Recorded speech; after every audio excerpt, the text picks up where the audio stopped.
మామ ఏమనుకోకు, నేను భవాన్ని కావాలని కొట్టలే. ఎంతవరకు అంత నోటికి మాట్లాడితే మా బాపు ముంగట వాళ్ళ ముంగట ఎట్లుంటది?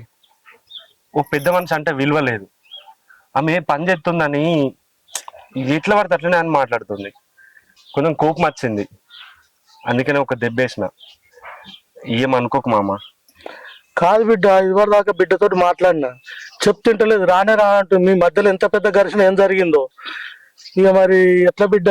బాబాయ్ నువ్వుండే. దాసు నీ మంచితనం ఏందో నాకు తెలియదా? భవాని చిన్నపిల్ల, అది చదువుకుందన్నట్టే గాని దానికి పెద్దగా చిక్కులు తెలియదు. ఏదో ఆవేశంలో గొడవలేని మేం మాట్లాడినా కూడా ఇంటలేదు, కోపం మీద ఉంది.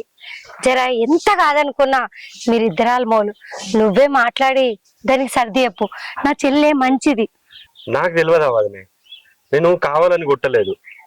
ఆమె ఒక మాట ఇడిచిపెట్టింది, అందుకనే కోపం ఆగక ఓ దెబ్బేసిన. అంతేగాని ఆమె నుంచి దూరం ఉన్నామని కాదు. సాయంత్రం బుదరకిచ్చుకొని బతిలాడదాం అనుకున్నా. ఇంత లోపట్నే మీ ఇంటికి వచ్చింది మామ.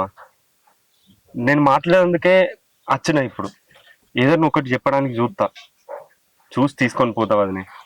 దాసు నీ గురించి నాకు తెలియదా? నువ్వెంత మంచోడివి.